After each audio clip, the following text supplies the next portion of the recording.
देखो सांग मैंने ये मत कहले लुण टे कम देते मतलब मुझे आपण मानक जो लुण दूँ तो देखो ये ज़्यादा ही होता है ना। अभी आप लोग बताओ कि नमक थोड़ा बोले तो कितना होता है? थोड़ा सा ही होता है ना, 2 बूंद वैसा ही दे रहा हूँ। हाँ ये लो, ये ज़्यादा ले लिया, फिर मेरे को बोलना चाहिए था कि ज़्यादा दे दिया। नहीं नहीं नहीं ऐसा नहीं, ये तो गलत है। नहीं नहीं ये गलत है। अभी मैं देने वाला हूँ। अभी कितना चाहिए?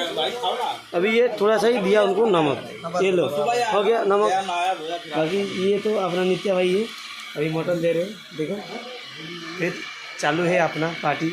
अभी आप लोग पार्टी कभी कर रहे हो तो पता नहीं अपने को, ठीक है। तो ऐसा ही खुश रहो, मस्त में रहो। तो पार्टी तो होना ही चाहिए, क्योंकि ज़िंदगी क्या है, आज है तो कल नहीं है। फिर सब लोग को ज़िंदगी में आगे पीछे जाना पड़ता है, ठीक है। ये देखो आम समस्त बस ना ओडिया कहते चाहूँ हिंदी बुझे बुझे पंखा भी चली गरम लगे। आपण मान सेपटे कमी शीत पड़ी मुझे जाने मुंबई रे कम शीत पड़ी, मुझे जगार अच्छी कम शीत पड़ी तो से पंखा चली। ये बर्तमान टाइम होगा आपण मान देख टाइम देखते टाइम हूँ 2:52 देखते 2:52 होगा।